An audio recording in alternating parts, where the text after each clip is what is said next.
வணக்கம். தேசிய வேதாகம கல்லூரி மாணவ கண்மணிகளே, தோழர்களே, அருமை பெற்றோரே, உலகளாவிய என் தமிழ் சொந்தங்களே, உங்கள் அனைவரையும் மீண்டும் காலையிலே சந்திப்பதில் பெரும் மகிழ்ச்சி அடைகிறேன். இந்த நாட்களில் சேட்டலைட் வகுப்புகளாக, அதாவது ஆன்லைன் கோர்ஸாக 2 கொரிந்தியர் புத்தகத்தை நாம் படிக்கிறோம். அந்த வகையில் இன்றைக்கு கடைசி பாடம் கொரிந்தியருக்கு எழுதிய 2வது நிருபம் 13வது அதிகாரம். ஏனென்றால் இந்த 2வது புத்தகத்தில் 13 அதிகாரங்கள் தான் இருக்குது. இந்த 13 அதிகாரத்தில் 14 வசனங்கள் இருக்கிறது. இந்த 14 வசனம் இதுவரைக்கும் 1 கொரிந்தியர் 2 கொரிந்தியர் என்ற இந்த 2 புத்தகத்துக்கான ஒரு முடிவுரை மாதிரி, ஒரு கன்க்ளூஷனாக இருக்கிறத நீங்கள் பார்க்கலாம்.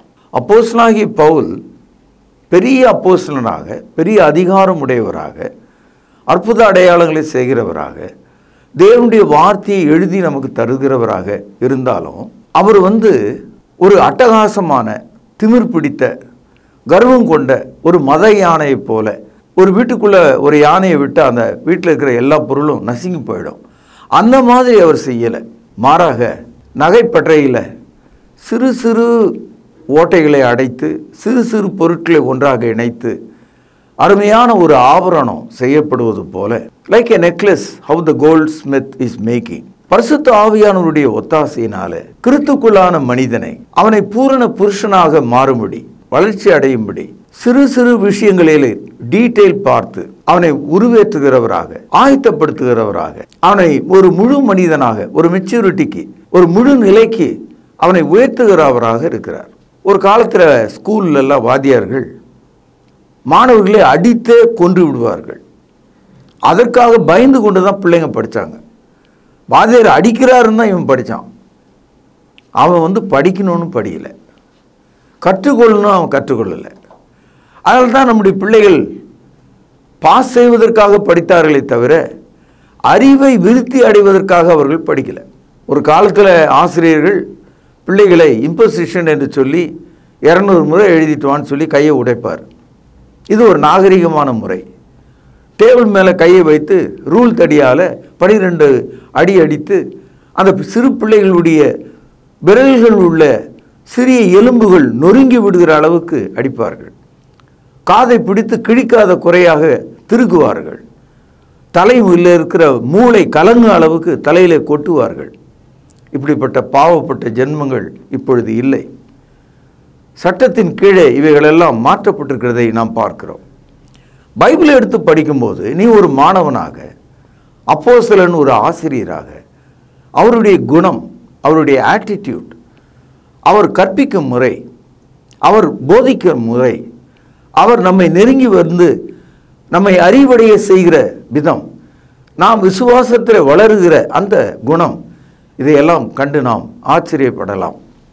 குறிப்பாக 2 கொரிந்தியர் 13வது அதிகாரம் 8வது வசனத்தில் பவுலடியார் என்ன சொல்கிறார் என்பதை ஒரு வாஞ்சியான ஒரு பிள்ளையைப் போல நீங்கள் கவனியுங்கள். சத்தியத்துக்கு விரோதமாக எங்களால் ஒன்று செய்யக்கூடாமல் சத்தியத்திற்கு அனுகூலமாகவே செய்யக்கூடும். அப்போது இந்த பைபிளினுடைய அடிப்படை விஷயம் சத்தியம். இந்த சத்தியம் என்ற வார்த்தையை தான் நம்ம உண்மை, இந்த சத்தியம் என்பது தேவனுடையதாக இருக்கிறது. ஏன்னா தேவன் பொய் உரையாதவராக இருக்கிறார். சத்தியத்துக்கு எதிர்ச்சொல் பொய். அப்படியானால் தேவன் சத்தியபரர் என்று சொன்னால் சாத்தான் பொய்யன். அதனால தான் இயேசு கிறிஸ்து யோவான் 8:44 சொல்கிறாரு, உங்கள் பிதாவாகிய பிசாசு அவன் பொய்யனாக ஆதி முதற்கொண்டு இருக்கிறான். சாட்டன் இஸ் எ லயர் என்று சொல்கிறார். இயேசு கிறிஸ்து பிரபலமாக பேசின வார்த்தைகளை ஒன்று, சத்தியத்தையும் அறிவீர்கள், சத்தியம் உங்களை விடுதலையாக்கும். யோவான் 8 அதிகாரம் 32வது வசனம். நானே வழியும் சத்தியமும் ஜீவனுமாக இருக்கிறேன், என்னாலே அன்றி ஒருவனும் பிதாவினிடத்தில் வாரான்.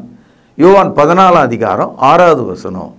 யோவான் 17 அதிகாரம் 17வது வசனத்தில் உமது வசனம் சத்தியமாக இருக்கிறது, சத்தியத்தினாலே அவர்களை பரிசுத்தமாக்கும் ஏசு சொல்கிறார். ஆகவே அப்போஸ்தலனாகிய பவுல் நமக்கு ஒரு ஆசிரியராக, ஒரு அப்போஸ்தலராக, நாம் ஒரு மாணவராக கற்றுக்கொள்ளக்கூடிய அடிப்படை விஷயம் என்னன்னு கேட்டிங்கன்னா, we learn the truth.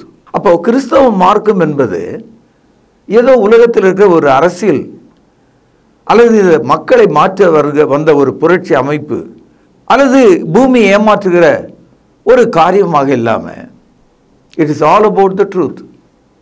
சத்தியத்தை அறிகிற ஒரு மார்க்கம் தான் கிறிஸ்தவம். சத்தியம்னா என்னது? எதை பற்றிய சத்தியம்? என் பாக்கெட்டில் 5 ரூபாய் இல்லைன்னு சொல்கிறது கூட ஒரு சத்தியம்தான். ஆனால் அந்த சத்தியத்தால் உன்னையும் காப்பாற்றிக்க முடியாது, எதிரில் இருக்கிற ஆளையும் காப்பாற்ற முடியாது. உலகத்தில் எந்த சத்தியத்தை சொன்னால் ஒரு ஆள் சாவிலிருந்து காப்பாற்றப்படுவான்? உலகத்தில் எந்த சத்தியத்தை சொன்னால் ஒரு மனுஷன் மோட்சத்துக்கு போவான்? உலகத்தில் எந்த சத்தியத்தை சொன்னால் ஜீவனுள்ள தேவனை தெரிந்து கொள்வான்? அதை பற்றியதாக இருக்கிறது புதிய ஏற்பாட்டு சத்தியம். புரிஞ்சுதா?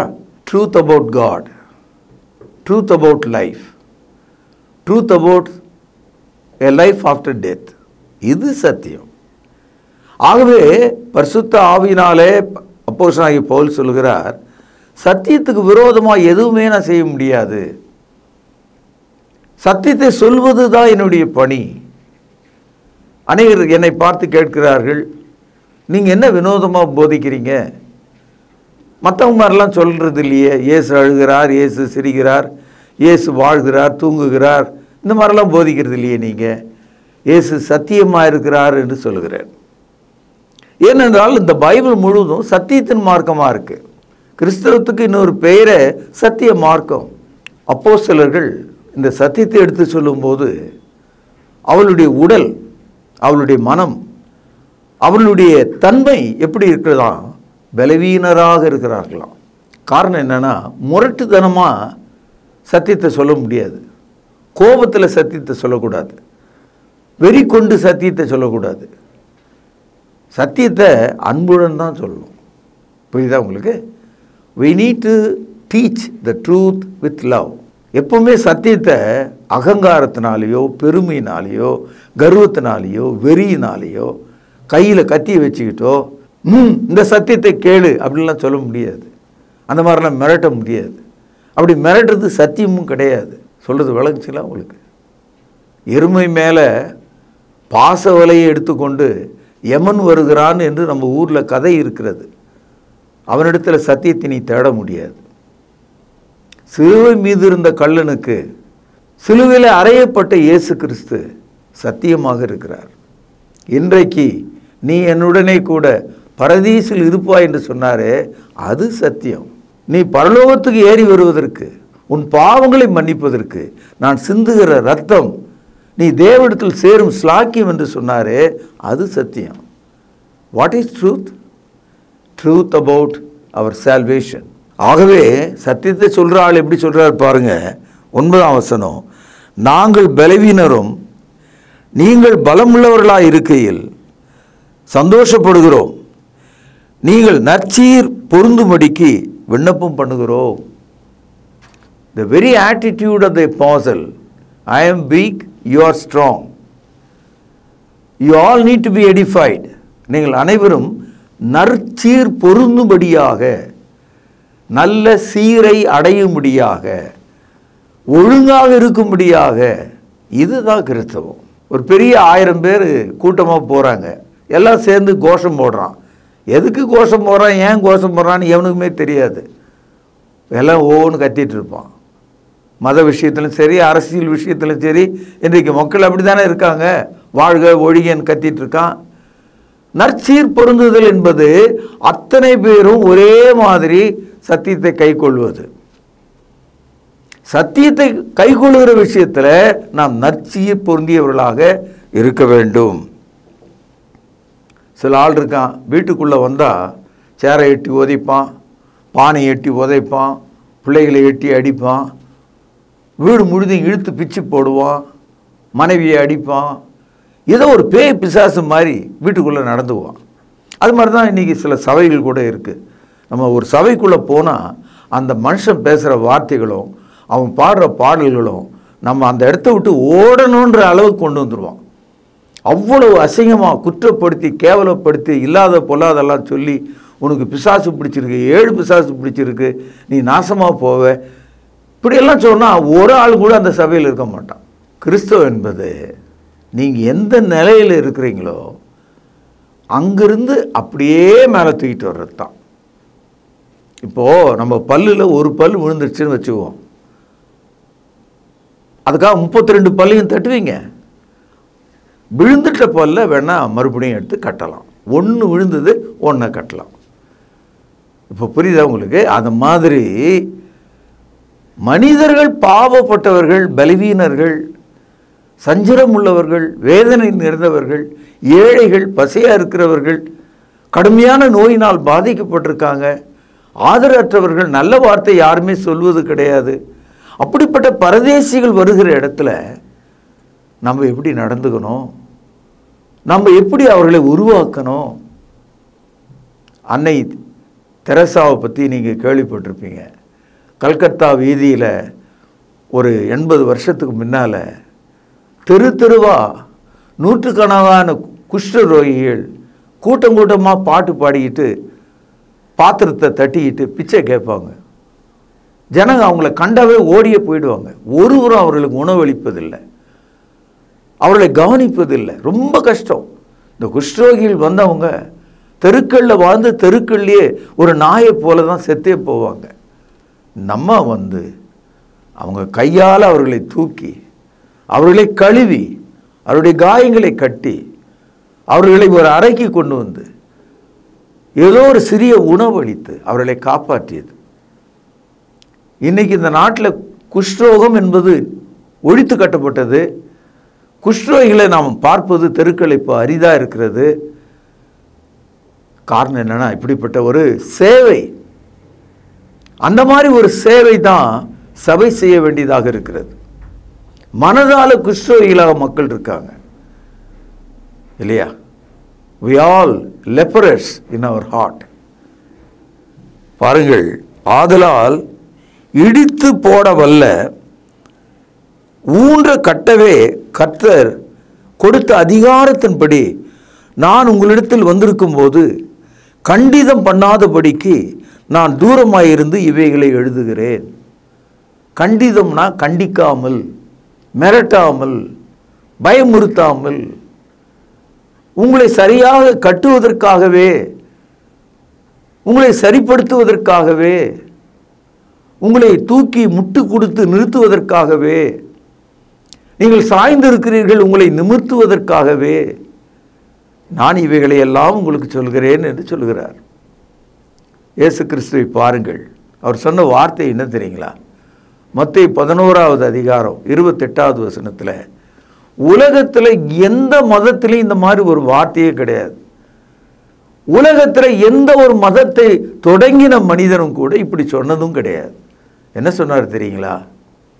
வருத்தப்பட்டு பாரம் சுமக்கிறவர்களே, அடுத்தது கவனிங்க, நீங்கள் எல்லாரும், நீ மட்டும் வான்னு சொல்ல, நீங்கள் எல்லாரும் இடத்தில் வாருங்கள்.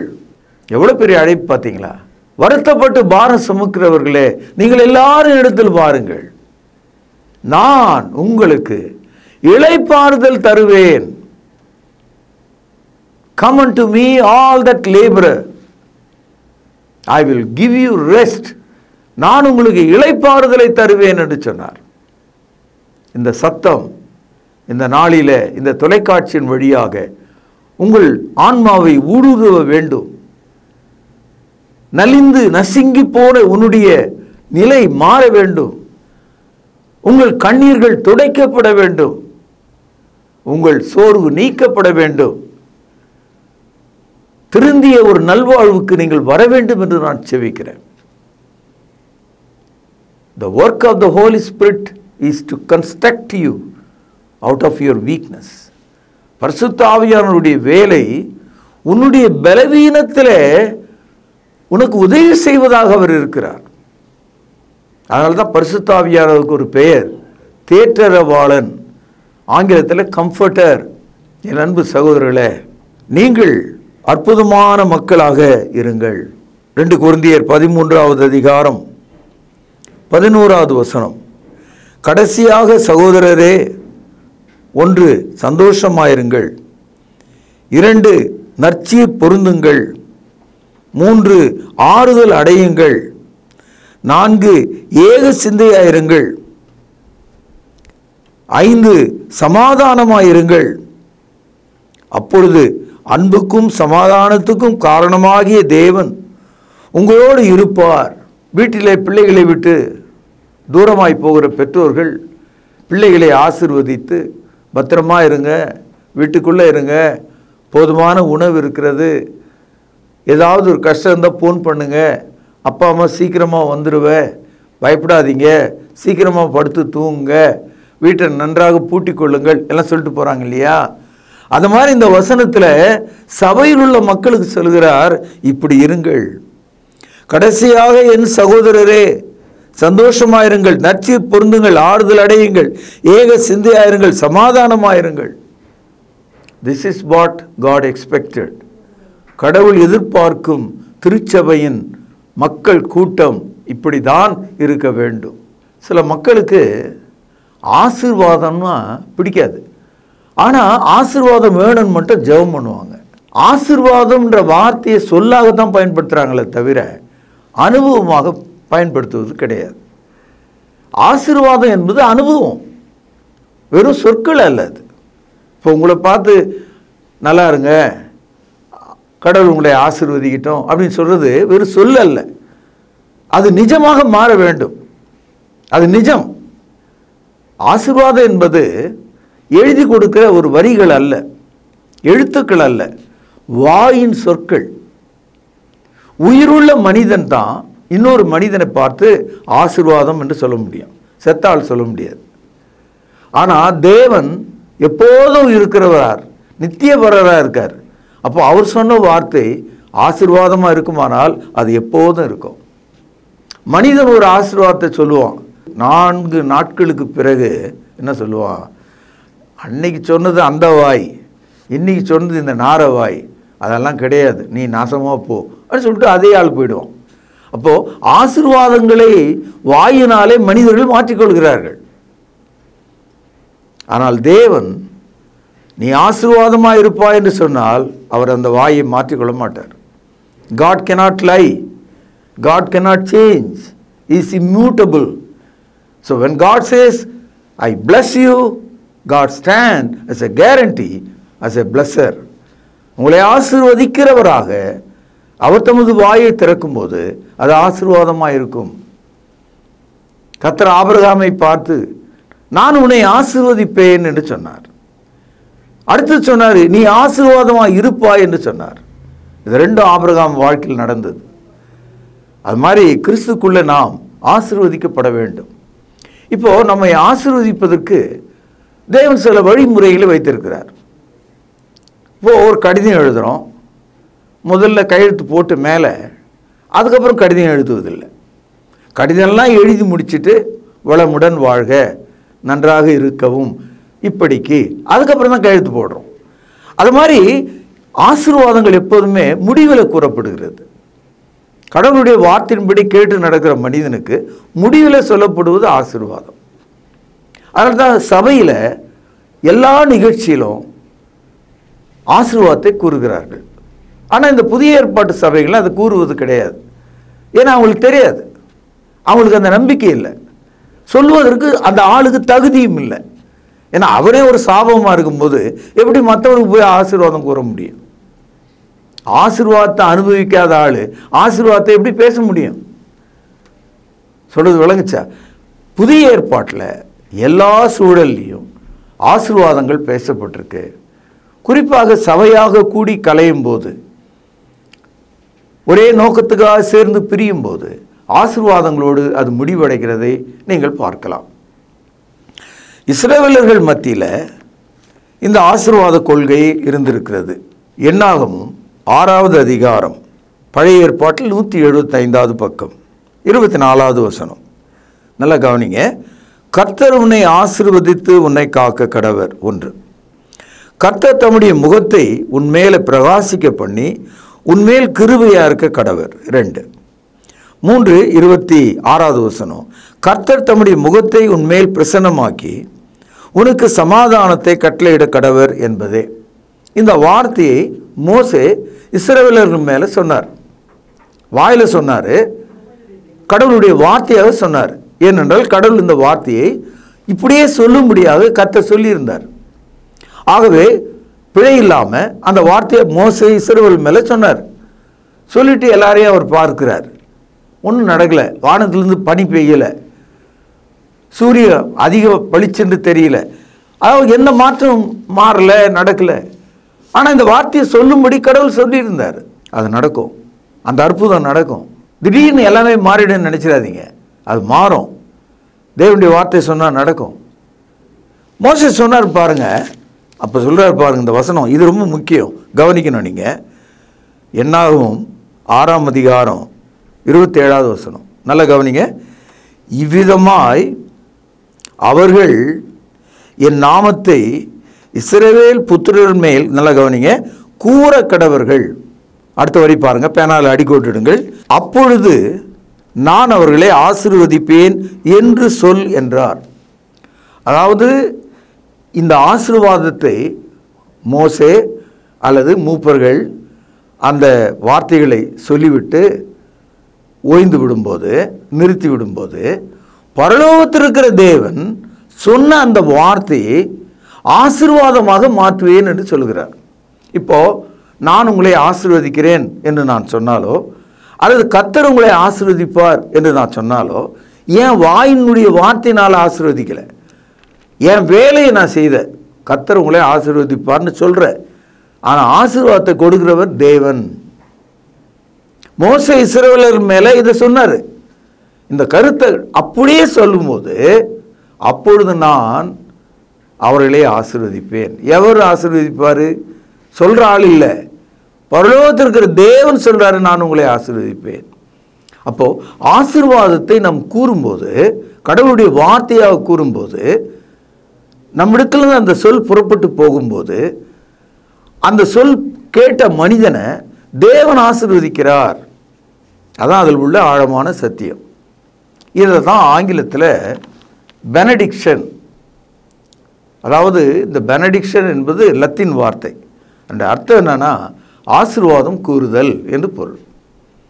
அதனால தான் சபைகளில் ஒரு தொழுகை முடிந்தவுடனே அல்லது ஒரு நிறைவு பெறும்போது ஆசீர்வாதம் கூறி முடிந்து விட்டது என்பதை மக்களுக்கு உணர்த்துறோம்.